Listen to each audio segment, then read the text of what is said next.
परिवार ही बच्चों की प्रथम पाठशाला है, जहां उसके व्यक्तित्व का निर्माण होता है।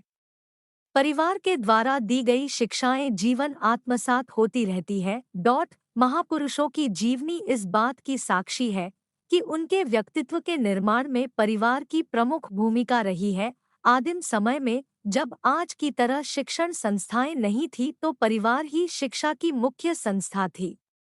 परिवार में ही बालक स्नेह, प्रेम, दया, सहानुभूति, त्याग, बलिदान, आज्ञा का पालन आदि का पाठ सीखता है। आदिम समय में जब आज की तरह शिक्षण संस्थाएं नहीं थी, तो परिवार ही शिक्षा। एक समय की बात है। एक छोटे से कस्बे में मगन नाम का आदमी रहता था। मगन अपने घर में बेटे और पत्नी के साथ रहता था।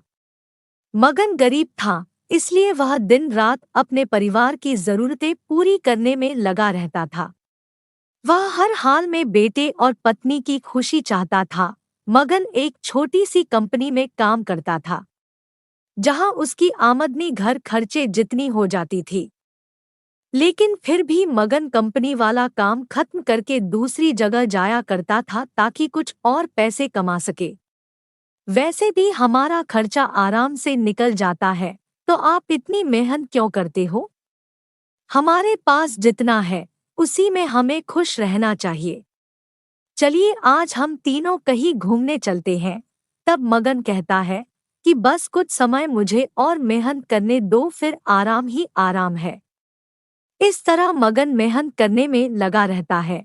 उसका बेटा भी उससे अक्सर कहता रहता था कि पापा, आप मेरे साथ खेलो, बैठो और मुझसे बातें करो। लेकिन मगन हमेशा काम के लिए कहकर कभी उसे समय नहीं दे पाता था। कुछ समय और बीता। अब मगन की किस्मत चमकी। मगन की नौकरी जिस कंपनी में थी, अब उसका मालिक मगन को मैनेजर बना देता है, क्योंकि मगन काफी समय से वहां काम करता था और अब वह मालिक का विश्वास पात्र बन गया था। मैनेजर बनने के बाद मगन बहुत अमीर हो गया। उसकी आमदनी अच्छी खासी थी, अब वह कुछ भी खरीद सकता था। उसकी गिनती धनी लोगों में होने लगी। पत्नी और बेटा बस एक बार कोई चीज मांग लेते तो वह तुरंत हाजिर कर देता था।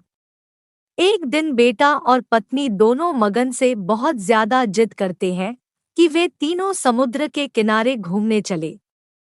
मगन कहता है कि ठीक है, आज चलेंगे, लेकिन मुझे कंपनी में थोड़ा काम है, इसलिए तुम दोनों समुद्र के किनारे पहुंचो, मैं सीधा कंपनी से काम खत्म करके पहुंचता हूँ। पत्नी और बेटा दोनों वहां चले जाते हैं। तभी समुद्र में बहुत बड़ी सुनामी आ जाती है और आसपास के लोगों को भी बहा ले जाती है। पत्नी और बेटा दोनों पानी में बह गए। जब मगन वहां पहुंचता है, तो ऐसी हालत देख घबरा जाता है। उसे यकीन हो गया कि उसकी पत्नी और बेटा भी बह गए। वो जोर जोर से रोने लगा और अपनी पत्नी की बात को याद करने लगा कि हमारे पास जितना है उसी में खुश रहना चाहिए और अपने परिवार के साथ खुशी के नए पल बनाने चाहिए, ताकि हम उसे हमेशा अपने दिल में संभाल कर रख सके। पैसों का क्या है, कभी होंगे तो कभी नहीं होंगे। हमेशा अपने परिवार के साथ समय निकाल कर बैठना चाहिए।